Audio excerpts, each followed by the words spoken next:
Hello guys, it's Jowart TV. Bago tayo mag-umpisa, ay dumako muna tayo sa ating shoutout. Shoutout nga pala kay Coldora Alea. Thanks for watching po, ma'am. And keep safe po. Okay, yun lang po. Mga dahilan ng pagkagunaw ng mundo ayon sa mga scientists. Hello guys, it's Jowart TV. Ang ating mundo ay nakakamangha dahil sa magandang anyo nito.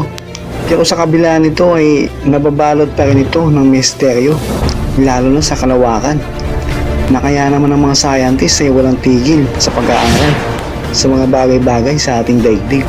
Kaya naman sa video ito ay sabay-sabay nating alamin ang 12 dahilan ng pagkagunaw ng ating mundo, base na rin sa kanilang pag-aaral. Ano-ano kaya ang mga ito? Kaya umpisahan na natin.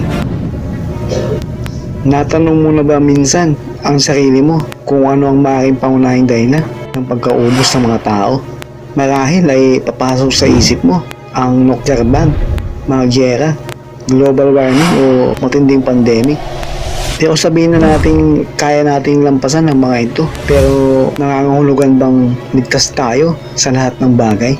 O sabihin na natin lalampasan na natin ang mga ito, nangangahulugan bang wala nang katapusan ang mundo? Ang mga scientists na mismo ang nagsabi na darating din daw ang araw ng katapusan at walang sino man ang makakapigil nito. Pero maging sila ay hindi alam kung kailan ito mangyayari. Ano-ano nga ba ang mga dahilan ng pagkagunaw ng ating mundo? Pero paalala lang, ang video ito ay ginawa hindi para manakot. Ginawa ko ito para mapagbahagi ng impormasyon na galing mismo sa mga scientists. At kung hihimay-himayin natin ay tumutugma sila sa mga nakasaad sa Biblia. Ang mga scientists ay nakapagtala ng 12 posibleng dahilan kung paano magugunaw ang ating mundo. Una dito ay ang gamma ray burst. Ito ay isa sa pinakamalakas na pagsabog sa kalawakan. Nangyayari ito sa pamamagitan ng banggaan ng 2 neutron star, unang 2 black hole. Kung tutuusin, ang mga gamma ray burst ay harmless dahil kaya tayong protektahan ng ating atmosphere mula sa mga ito. Pero sa mga oras na maganap ito malapit sa atin ay siguradong mawawasak ang ating atmosphere. At kapag walang atmosphere ay maaaring masunog ang mundo dahil sa matinding sikat ng araw. Walang nakakasiguro kung kailan ito mangyayari. Maliit ang tsansa pero hindi imposible. Sumasang-ayon din ito sa sinasabi sa Biblia na hindi na muling mawawasakin ang ating mundo gamit ang tubig, kundi sa apoy. Pangalawa, solar expansion. Ang mga bituin ay may different stages din. Halimbawa na lang sa ating araw. Sa kasalukuyan, ito ay nasa average yellow star at unti-unti siyang nag-evolve para maging red giant star. Nangangailangan pa ng halos 4.5 billion years. Kapag naganap ito ay halos kaya niyang kainin ang Mercury at Venus. Sa mga oras na ito ay mas malapit sa atin ang araw. Unti-unting matutuyo ang mga karagatan at unti-unting masusunog ang mundo. Pangatlo, solar storm.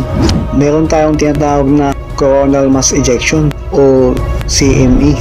Ito ay pagkakaroon ng matinding bagyo at pagsabog sa isang bituin gaya ng ating araw. Gaya ng gamma ray burst, maliit ang tsansa nitong mangyari pero hindi imposible. Dahil sa malakas na pagkulo ng araw ay magdudulot ito ng pagsabog. At ang mga bahaging ito ay lalayo sa gravitational pull ng araw at maaaring mahila ng gravitational pull ng ating planeta. Ibig sabihin, literal na uulan ng apoy na galing mismo sa ating araw. At dagdag pa rito, kaya raw nitong pahintuin ang electricity sa buong mundo sa oras na mangyari ito. Pang-apat, loss of the moon.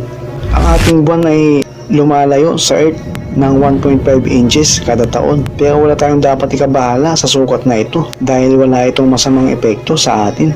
Ang tanging bagay lang na dapat nating pagtuunan natin ng pansin ay ang sinabi ng mga scientists na posibleng isang araw ay posible na lang daw mawala ang ating buwan.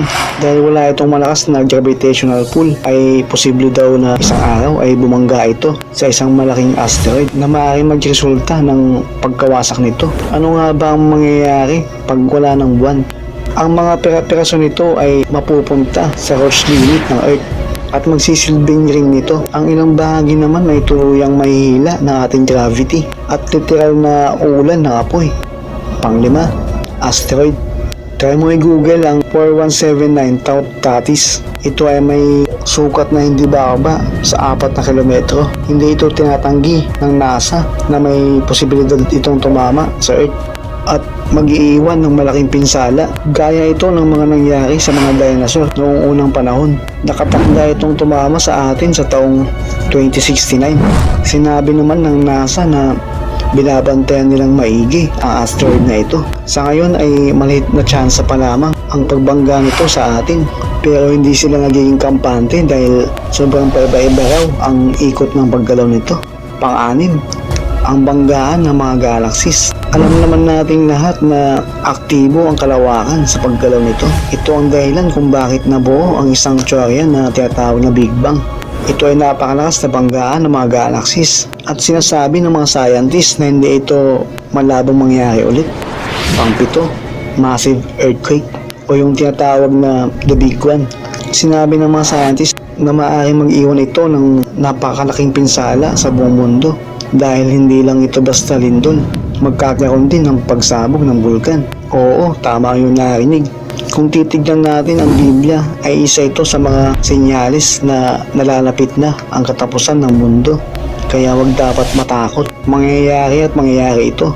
Pang-8, pestilence. Ayon sa Cambridge Dictionary, pestilence is any very serious infectious disease that spreads quickly and kills large numbers of people. Ayon sa mga scientists ay maaaring dahilan ang mga virus o sakit na madaling kumalat upang maubos ang mga tao. Pero sa Biblia ay hindi pa ito ang katapusan. Senyales pa lamang ito na malapit na ang katapusan.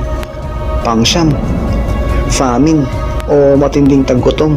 Marami ang posibleng sanhi nito. Maaaring gyera, malawakang sunog, malakas na bagyo, kung ano-ano pang sakuna na may kakayahang sumira sa mga pananim at mga hayop. Pang-10, climate change. Dahil sa malawakang climate change ay maaaring maging sanhi ito ng pagkatunaw ng mundo.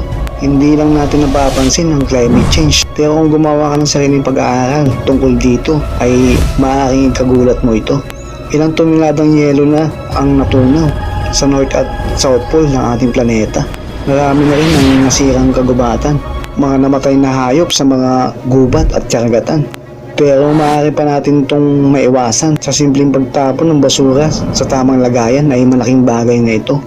Ika-11, man-made energy. Ang parting ito ay hindi pa malinaw sa mga scientists, pero sinabi nila na maaaring man-made ang maging dahilan ng katapusan ng mundo.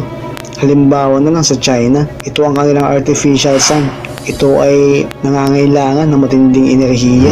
Pero sa oras na magkaroon ng problema ang makina nito ay maaaring makapagdulot ng malaking pinsala. Hindi lang sa China kundi pati na rin sa mga kalapit na bansa nito. Isang halimbawa rin ng nuclear bomb. Ang nuclear ang pinakamalakas na uri na armas na meron tayo ngayon. Malay ba natin kung may ibang enerhiya pa ang dinedevelop ang ibang bansa? Alam mo naman siguro kung gaano kahigpit ang mga ito pagdating sa kanilang mga top secret. At ang panghuli, alien invasion. Medyo hindi na ako naniniwala dito pero isama pa rin natin. Sinabi ng mga scientists na mayroon pa rin namang maliit na tsansa na sakupin tayo ng mga alien. Sinabing susunduin daw tayo ng mga ito kakaisama sa ibang dimension at doon ay pagpatuloy ang ating buhay. Kung sa bagay, sa katunayan niya, may tuturing din nating alien ang mga anghel na bumaba sa ating mundo dahil literal na hindi naman talaga sila taga dito. So guys, it's Jower TV. Anong masasabi mo tungkol sa mga pag-aaral na ito ng mga scientists? Naniniwala ka bang ito nga ang magiging dahilan ng pagkagunaw ng ating mundo? Kung may kaalaman ka o pag-aaral ka tungkol dito ay mabuting i-comment mo na lang ito sa ating comment section. At kung may naisip kang magandang content ay i-comment mo na lang din. At I try my best na mag-research tungkol dyan. So once again, this is Jower TV. Salamat at kita-kits na lang hanggang sa susunod pang mga videos. Boom! Patuloy tayong kumalap ng kaalaman hanggang sa susunod pang mga videos. Huwag kalimutang mag-subscribe sa channel kung saan ka pupulutan mo ng kaalaman. Lights off. Goodbye.